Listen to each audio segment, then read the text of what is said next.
नमस्कार दोस्तों, स्वागत है आपका आपके अपने यूट्यूब चैनल अमन प्रयास जिज्ञेस में। तो जैसा कि फ्रेंड्स, आज है आपका 18 मार्च और 18 मार्च को जो है आपका आरपीएफ कांस्टेबल का एग्ज़ाम था, जो कि थर्ड शिफ्ट की एग्ज़ाम समाप्त हो गया है। और थर्ड शिफ्ट के एग्ज़ाम समाप्त होते ही जो है आपका आरपीएफ कांस्टेबल 2025 का जो एग्ज़ाम था वो भी आपका समाप्त हो गया है। यानी कि ये आपका लास्ट डे का लास्ट शिफ्ट था, ठीक है, जिसका जो है हम लोग क्वेश्चन आंसर को देखने वाले हैं। जो भी लोग थर्ड शिफ्ट के होंगे वो लोग देख लीजिएगा, मिला लीजिएगा कि आपका जो है कितना सही हो रहा है, नहीं हो रहा है। बाकी जो लोग एनटीपीसी के हैं, एलपीसीबीटी 2 के लिए हैं, उनके लिए भी ये वीडियो काफ़ी यूज़फुल है, ठीक है। तो बात ऐसा है कि शुरू तो सब कोई कर देता है, लेकिन अंत बहुत ही कम लोग ही कर पाते हैं। उसमें से एक आपका ये भी चैनल है अमन प्रयास जीके जीएस की, शुरू हम लोग किए थे 2 मार्च से, तो आज ख़त्म करना भी हम लोग का जो है दायित्व था। तो एनालिसिस या जो कि ये क्वेश्चन आंसर को नहीं कराते हैं, तो कहीं ना कहीं उन लोगों के साथ जो है बहुत भेदभाव हो जाता। जो लोग 18 मार्च थर्ड शिफ्ट के स्टूडेंट हैं, एग्ज़ाम दे के आ रहे हैं, कमेंट मैसेज कर रहे हैं कि सर एनालिसिस करा दीजिए, ठीक है। तो चलिए, कोई दिक्कत नहीं है, कराते हैं। वीडियो पसंद आए वीडियो को लाइक कर दीजिएगा। चैनल पे अगर आप लोग नए होंगे, चैनल को सब्सक्राइब करते हुए चलिएगा, क्योंकि आपका जो कारमा है कांस्टेबल तक ही नहीं रुकना है। अगर आपका कांस्टेबल भी हो जाता है, एसआई जाना है, एसआई हो जाता है, डीएसपी जाना है, ठीक है। और अभी भी आगे बहुत सारी वैकेंसी है जहाँ से जिसकी अपडेट वगैरह जो है आपको इस चैनल के माध्यम से मिलते रहेंगे, ठीक है। पीडीएफ भी मिलेगा टेलीग्राम चैनल पर, लिंक डिस्क्रिप्शन में है, तो जाइए उसको भी ज्वाइन कर लीजिए, ठीक है। तो शुरू करते हैं आज के पहले प्रश्न से। तो आज का जो हमारा पहला प्रश्न है वह है कि कानपुर में 1857 के विद्रोह का जो दमन है वो आपका किसने किया था। इसी प्रकार से 4 ऑप्शन दिए गए थे, कर्नल नील कैंपेबल, विशेंट आयर और हडसन। तो इसका जो राइट आंसर था वो आपका कैंपेबल था, ठीक है। ऑप्शन नंबर बी इसका राइट आंसर होगा। इसके अलावा जो नेक्स्ट क्वेश्चन पूछा गया कि 1857 की क्रांति जो है वो आपका कब शुरू हुआ था, एग्जैक्ट डेट पूछा गया था।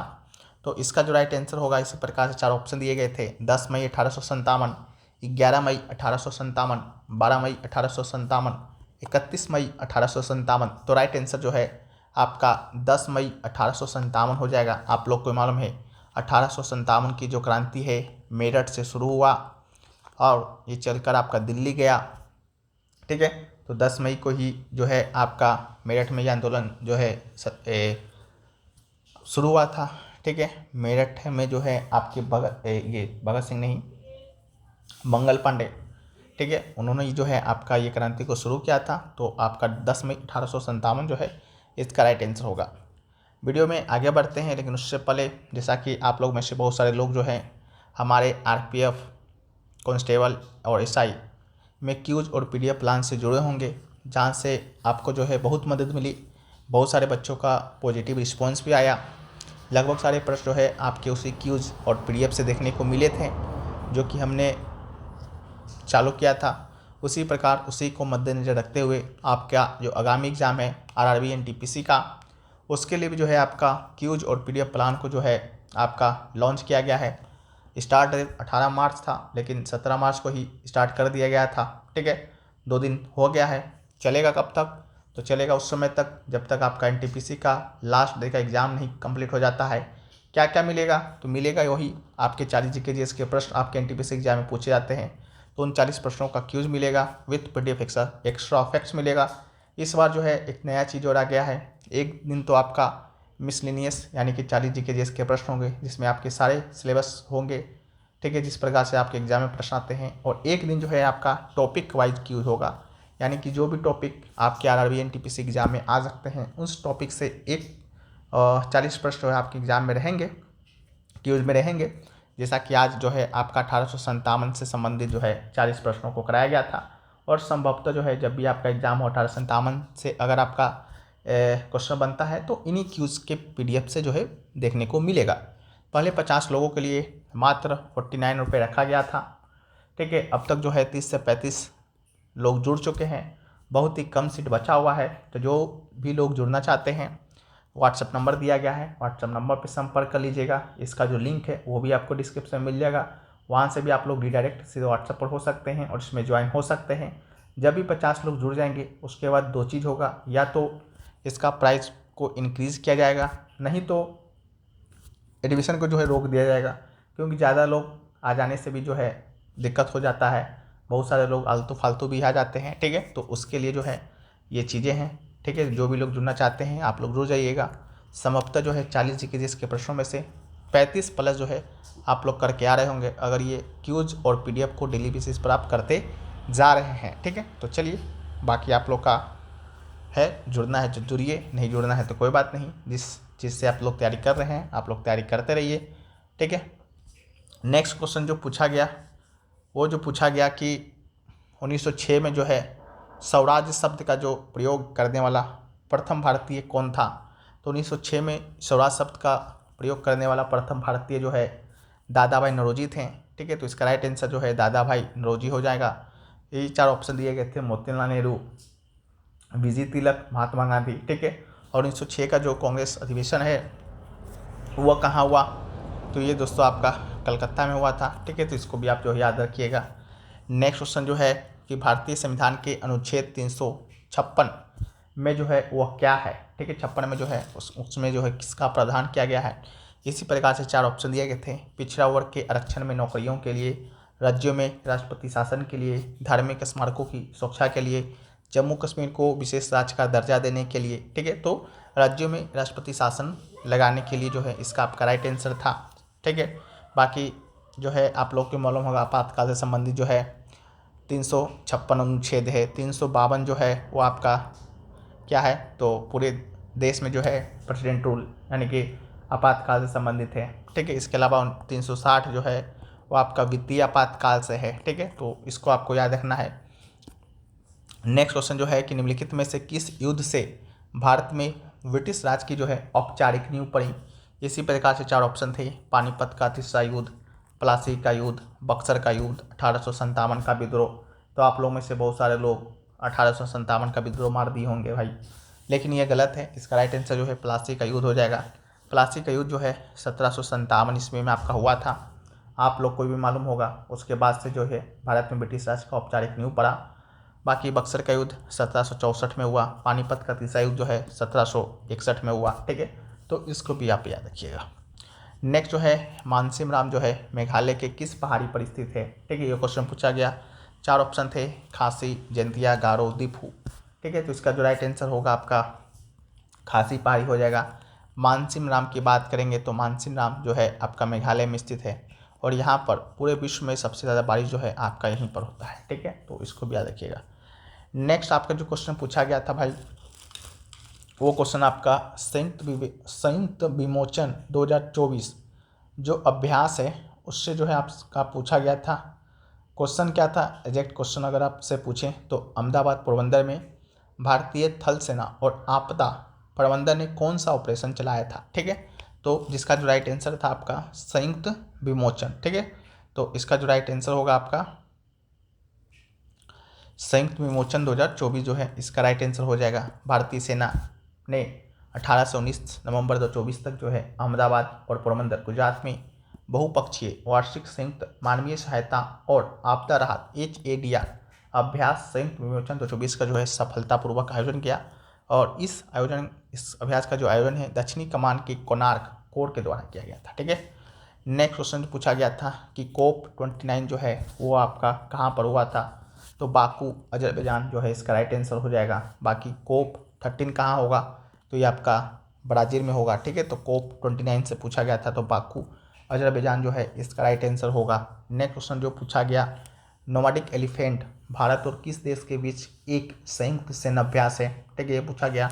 चीन, मंगोलिया, वियतनाम, भूटान ऑप्शन में दिया गया था, तो इसका जो राइट आंसर है आपका मंगोलिया हो जाएगा। ठीक है, नेक्स्ट क्वेश्चन जो पूछा गया वो क्वेश्चन पूछा गया कि अभी हाल ही में किन 2 देशों के मध्य जो है व्यापार एवं निवेश सुगम बनाने के लिए नई संधि या TT की गई। तो इसका राइट आंसर जो है भारत और उज्बेकिस्तान जो है इसका राइट आंसर था। ठीक है, हाल ही में जो है भारत और उज्बेकिस्तान के बीच एक द्विपक्षीय निवेश संधि पर हस्ताक्षर किए गए। ये संधि उज्बेकिस्तान में भारतीय निवेश और भारत में उज्बेकिस्तान के निवेश के हितों की सुरक्षा के लिए रूपरेखा प्रदान करेगी। इसके अलावा ये संधि एक देश के द्वारा दूसरे देश में किए गए निवेश को कानूनी सुरक्षा प्रदान करती है। ये संधि विवाद की स्थिति में एक स्वतंत्र मध्यस्थता तंत्र का भी प्रावधान करती है।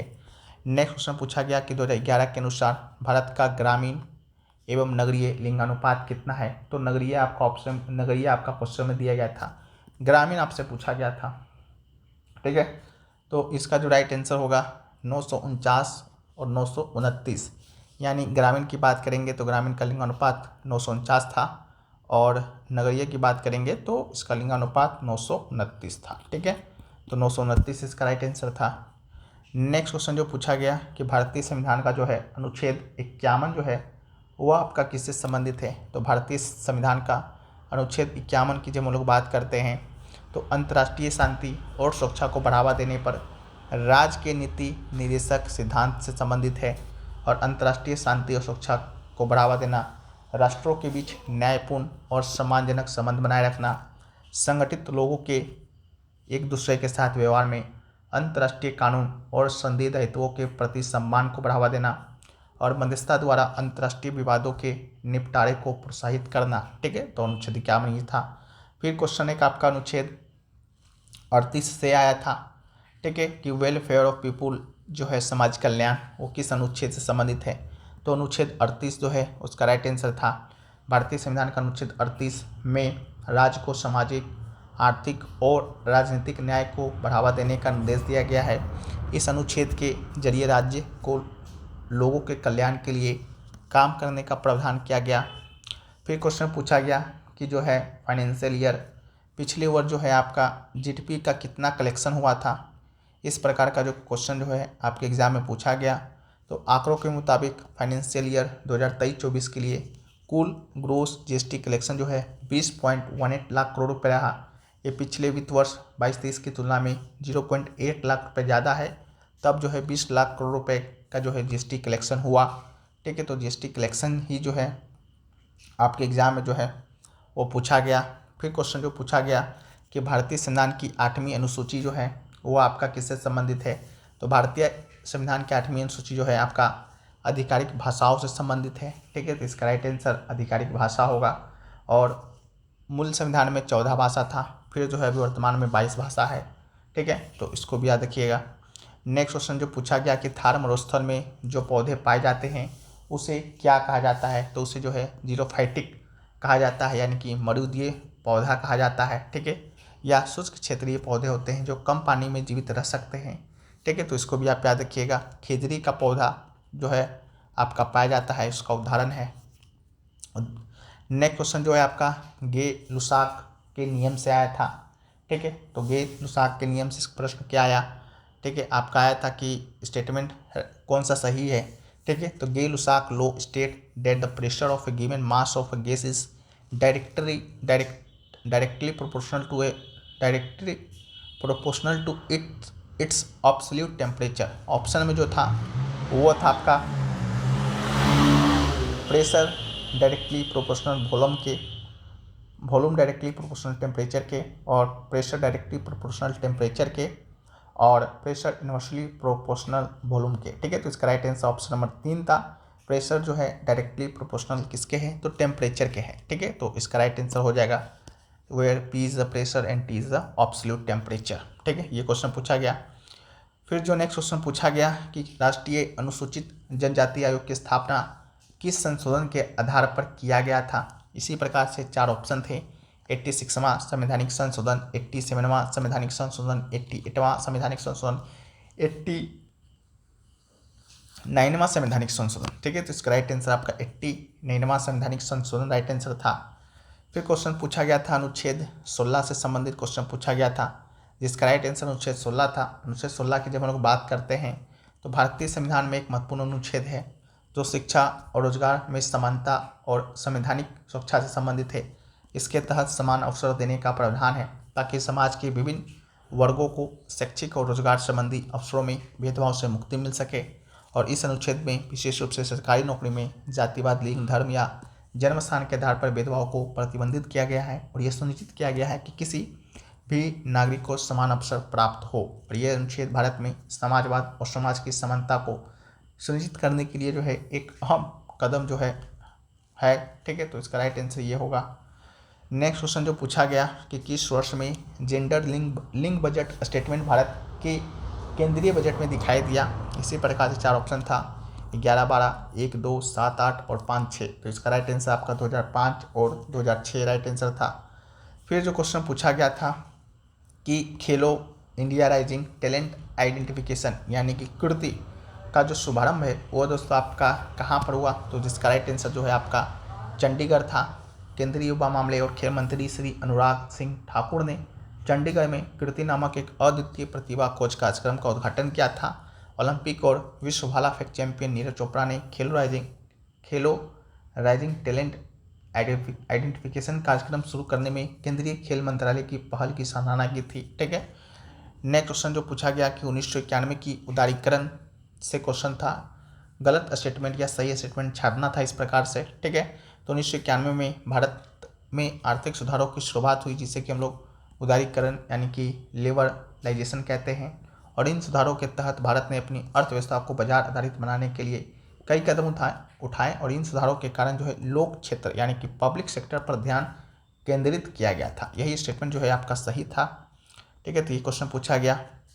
इसके अलावा जो है एक क्वेश्चन और हमें प्राप्त हुआ है जो कि पूछा गया था HDFC की ब्याज दरें से संबंधित कोई क्वेश्चन पूछा गया था। हालांकि ना क्वेश्चन क्लियर हो पाया ना ऑप्शन क्लियर हो पाया। ठीक है। तो HDFC की ब्याज दर की जब हम लोग बात करते हैं तो इसका ब्याज दर अलग अलग चीज़ों में अलग अलग है। जैसा कि फिक्स डिपॉजिट में या FD में ब्याज दर की बात करते हैं तो 7 दिनों से लेकर 10 वर्षों की अवधि के लिए उपलब्ध है। उदाहरण के लिए 1 वर्ष से कम अवधि के लिए ब्याज दर 4.65 प्रति वर्ष है, जबकि 2 वर्षों से कम अवधि के लिए 4.30% प्रति वर्ष है। ठीक है। तो ये सारी चीज़ें थी। बाकी आप लोग ऑप्शन में क्या दिया गया था आप लोग बताइएगा। तो ये सभी जो प्रश्न आपके आज के थर्ड शिफ्ट में देखने को मिले थे। आशा करते हैं ये वीडियो आपको पसंद आया होगा। वीडियो पसंद आया है तो आप लोग वीडियो को लाइक कर दीजिएगा। चैनल पे अगर आप लोग नए हैं चैनल को सब्सक्राइब कर दीजिएगा। और RRB NTPC क्यूज प्लान से जुड़ना चाहते हैं तो व्हाट्सएप नंबर दिया गया है, लिंक आपको डिस्क्रिप्शन में दिया रहेगा। आप लोग भी जाकर उसको पढ़ सकते हैं। पर डे PDF मिलेगा, पर डे क्यूज मिलेगा और इससे ज़्यादा कुछ करना ही नहीं है। बाकी आप लोग अपना सिलेबस पूरा किए हुए हैं। ठीक है। नहीं भी किए होंगे तो आप लोग जो है इसको ज्वाइन कर लेते हैं तो 30+ प्रश्न आराम से करके आप लोग अपने शिफ्ट में आ रहे होंगे। 101% गारंटी है। ठीक है। जय हिंद, वंदे मातरम।